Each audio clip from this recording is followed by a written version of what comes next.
जय हिंद दोस्तों, स्वागत है आपका अपने YouTube channel paramilitary news Hindi में। और आप देख रहे हैं paramilitary news Hindi daily update, जहां हम बात करते हैं बीते 24 घंटे में केंद्र अर्धसैनिक बल के महत्वपूर्ण खबरों का। तो चलिए आज की बड़ी खबर से शुरुआत करते हैं। और सबसे पहली बड़ी खबर सीआरपीएफ से आ रही है। केंद्रीय रिजर्व पुलिस बल यानी सीआरपीएफ ने ओडिशा सरकार से एक अहम मांग की है। बल ने राज्य के 13 शहीद जवानों के परिवारों को होमस्टेड जमीन देने के लंबित मामलों को जल्द पूरा करने की अपील की है। ये सभी जवान देश के अलग अलग संवेदनशील इलाकों जैसे कि जम्मू कश्मीर, मणिपुर, छत्तीसगढ़ और झारखंड में ऑपरेशन के दौरान शहीद हुए थे। सीआरपीएफ के महानिदेशक श्री जीपी सिंह ने राज्य के मुख्य सचिव को पत्र लिखकर कहा कि सरकार की नीति के अनुसार शहीद परिवारों को जमीन मिलनी चाहिए, लेकिन कई मामलों में देरी हो रही है। उन्होंने इसे जल्द पूरा करने की अपील की ताकि जवानों के परिवारों को समय पर सम्मान और सहारा मिल सके। अब बात करते हैं असम चुनाव को लेकर, जहां पर एसएसबी पूरी तरह से अलर्ट मोड में है। सशस्त्र सीमा बल यानी एसएसबी ने असम में होने वाले विधानसभा चुनाव को लेकर अपनी तैयारियां तेज कर दी है।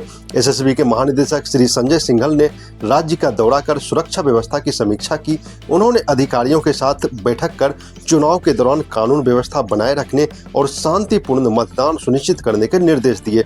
इसके साथ ही भारत भूटान सीमा पर निगरानी बढ़ाने और आधुनिक तकनीकों के इस्तेमाल पर भी जोर दिया गया ताकि किसी भी तरह की घुसपैठ या अवैध गतिविधि को रोका जा सके। अब बात करते हैं एक बड़े खबर की, जो कि मणिपुर से निकल कर आ रही है। राष्ट्रीय जांच एजेंसी यानी एनआईए ने मणिपुर में हुए असम राइफल्स हमले के मामले में बड़ी कार्रवाई की है। पीएलए संगठन के 3 आतंकियों के खिलाफ चार्जशीट दाखिल की गई। यह हमला 2025 में हुआ था, जिसमें असम राइफल्स के 2 जवान शहीद हो गए थे और कई जवान घायल हुए थे।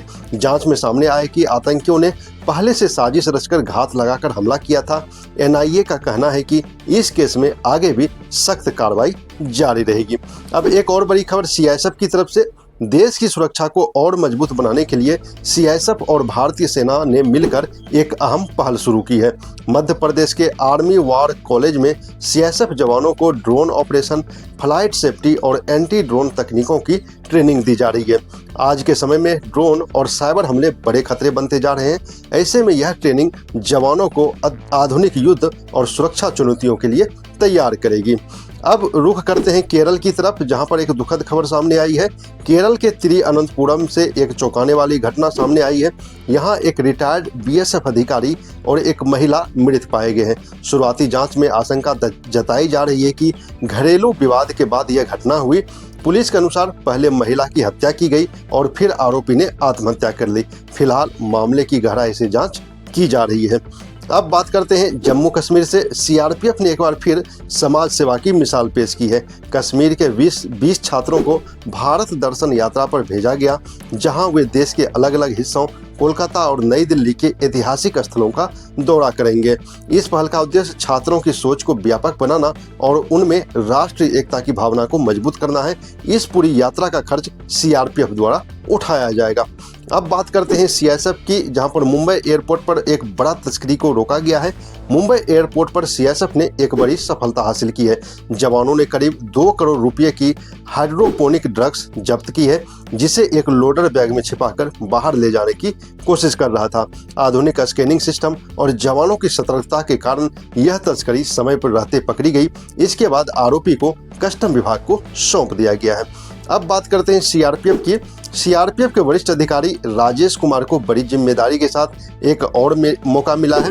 राजेश कुमार, जो कि एडीजी पद पर नियुक्त है, उन्हें अतिरिक्त महानिदेशक यानी एडीजी पद पर 1 साल का सेवा अतिरिक्त दिया गया है। यह फैसला गृह मंत्रालय की सिफारिश पर लिया गया है। राजेश कुमार पहले भी जम्मू कश्मीर जैसे संवेदनशील क्षेत्रों में अहम जिम्मेदारियों निभा चुके हैं। उनका अनुभव बल के लिए काफी महत्वपूर्ण माना जा रहा है। तो इसी खबर के साथ हमें दीजिए इजाजत, और केंद्र अर्धसैनिक बल से जुड़ी महत्वपूर्ण खबर के लिए आप हमारे चैनल को सब्सक्राइब जरूर करें। जय हिंद।